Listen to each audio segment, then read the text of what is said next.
After almost a decade of covering Pokemon, believe it or not, I'm always coming across things that I didn't know about the franchise. And each time I do, I'm keeping a list for when I can share these things with people. So in this video, I'm covering 15 Pokemon facts that you guys possibly didn't know about. Hopefully there'll be at least one fact that you'll find interesting here. You can get a Pokemon to use a move that it doesn't know. And I'm not talking about moves like Metronome or Sketch. I mean, you literally select the move that the Pokemon doesn't know, and the Pokemon will still use it. I accidentally found this out when playing Shining Pearl version. In order to get this to happen, I was in a double battle. I picked both of my Pokemon's moves. Before one of my Pokemon got to use their move, they leveled up. And as they leveled up, they wanted to learn a new move. So I replaced the new move with the move that they were about to use. And then, even though they've forgotten the move that they are about to use, they will still go ahead and use that move. Thus, a Pokemon that is using a move that it technically doesn't know. Not sure if this works in the other Pokemon games. It is possible to paralyze electric and ground types. Ground type Pokemon are known for being immune to electric type moves. So how are you going to paralyze a ground type when you can't use moves like Thunder Wave on it? Well, it can still get paralyzed by moves that aren't electric type, like Body Slam for example. Or moves like Glare, which is just better Thunder Wave. And as for electric types, you can technically paralyze them, just not in the generation where electric types are immune to paralysis, or you change the Pokemon's type to a type that's not electric. So kind of cheating, but it's still a way to do it. Here's something that I had no idea about until very recently. In Legends Arceus, both the boy and the girl character wear different shirts. Of course I only knew about the boy character and the shirt that he wears, but I had no idea that the girl character wore a completely different shirt, and arguably a better shirt at that. I imagine that most people who've only played as a boy or a girl may not have known about this. Did you know it's possible to start with all 3 starters in certain Pokemon games, not including Pokemon Yellow, or Let's Go Pikachu and Eevee? And when I say starters, as in the starters that you get at the very beginning of the game, so no starters that you get after. One of the best games to do this is in Gold and Silver. Right before you pick your starter, you save the game, then you take the starter that you picked and deposit it into the PC. You then switch boxes, and then as the game is saving, you reset the game. Then when it loads into the file, right before you pick your starter, if you go into the box, the starter that you deposited before will be in the PC. This works on the eShop version of the games, and ended up using these 3 starters on my team when I replayed them.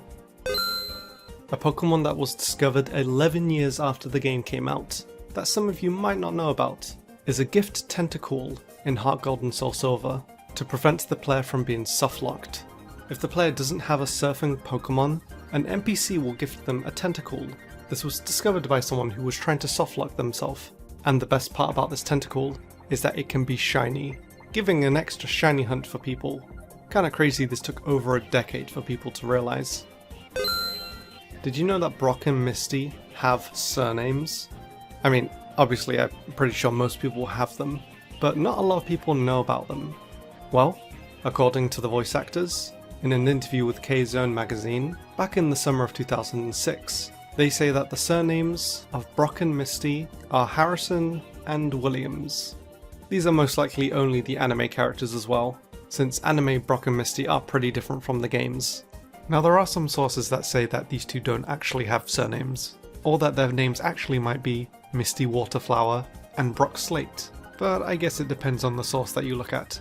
Either way, if they did have surnames, it would probably be one of these. Pokemon has been banned in multiple countries. Most games that get banned are banned for a pretty good reason, not so much in Pokemon's case. It was banned in Saudi Arabia at one point for religious reasons, as well as gambling being in the game at the time. And it was banned at one point in Sweden, since it's apparently illegal to advertise to children in Sweden. These bans were eventually lifted, but it's still pretty interesting to know that Pokemon was once too cool for some countries. We all know how Pokeballs work. They open up for Pokemon to go in and out of them. But did you know, originally Pokeballs were going to work a little bit different. In some early artwork for Red and Green, it shows that the Pokeball used didn't actually properly open and instead broke in 2. I don't know if the Pokemon is going to go back into the same Pokeball and fix itself, but either way, I think it was probably a good idea to have them just open up instead of snap in 2. When the first Pokemon movie was coming out, it's possible it could have been a little bit different. Originally, the anime voice cast was going to be replaced with bigger names to get the film out there more. And to voice Ash, they tried to get Leonardo DiCaprio. The producers were of course against this, and the original anime voice actors voiced the characters in the film. But it honestly would have been pretty funny hearing Leo DiCaprio's voice for Ash. Did you know that Team Rocket stands for something? Some people just expect it to be Rocket because, well, Team Rocket goes blasting off again. But according to Pokemon Adventures, Team Rocket does indeed stand for something. That being, rain on the city, knock out evil tusks. That's pretty weird, especially because there weren't really any tusk-like Pokemon back in Gen 1. Here are some villain teams you may not have known about. We're all familiar with the main ones from the main series games, although one team that's from the Gala games that I personally completely forgot existed is the team Macrocosmos, being led by Rose. Again, I have absolutely no memory of this team, so I'm kind of hoping other people are in the same boat. However, some other villainous teams from other Pokemon games, mainly the side games, a lot of which I did not know about, would be Team Snag'em from Pokemon Colosseum. This is a gang of thieves from the Ore region. The Pokemon trading card game had Team Great Rocket. The villainous team from the Frior region of Pokemon Ranger was called the Go Rock Quads. You of course have some of the villainous teams from the Mystery Dungeon games, like Team Meanies, the original Team Skull. You have Team Dim Sum, another team from Pokemon Ranger.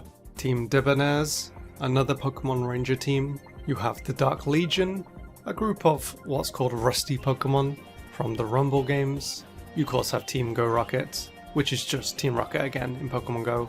And you have Team Break, a villainous team mainly appearing in Pokemon Masters X, which also appeared in anime form. Not the actual anime, but more of an anime montage for a trailer for Pokemon Masters X. Hopefully there's at least one team you weren't familiar with.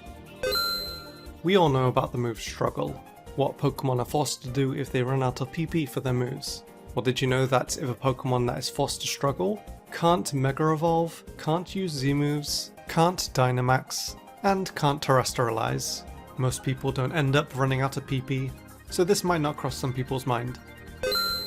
Aesthetically, the Moonball is one of the best looking Pokeballs for sure, but did you know that it was pretty broken in the second generation? The Moonball is of course programmed to be easier to catch on Pokemon that evolve with the Moonstone, but like a lot of things in the earlier Pokemon games, this item was bugged. Instead, the Moonball was programmed to catch Pokemon that evolved using a burn heal. In other words, it didn't work on anything.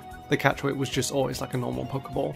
How they mixed up Moonstone with burn heal, I don't know, but that's pretty funny. Here are some Pokemon sprite changes I came across that I didn't know about that hopefully you didn't either. The Sage characters in Heart Gold and Soul Silver were specifically changed in Korea for religious implications. The original sprites of the characters are holding prayer beads, but these were removed in the Korean versions of the game. In terms of Pokemon, a funny looking sprite I came across is the original design of Combee.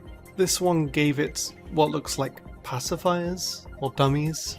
I don't know, but either way I think I definitely prefer what Combee looks like today. Do you know what the most amount of money you can get in a single Pokemon battle? To get to this number, in Pokemon X and Y, you need to defeat Grand Duchess Diantha at the Battle Chateau, while in the Black Ritter Challenge, the Gold Rit Invitational, your Pokemon has to be holding an amulet coin, with the move Happy Hour used, and have a max level prize money O power in effect. If you did this correctly, you will be rewarded with a total of 345,600 Pokédollars. That is a lot for one Pokemon battle. And those are 15 Pokemon facts that hopefully you guys didn't know about before. I do hope you enjoyed the video. I always love sharing interesting Pokemon facts with you guys, so if you'd like to see more in the future, please do leave a like, as it does help the video out, subscribe for more Pokemon videos in the future, and until next time, thank you so much for watching.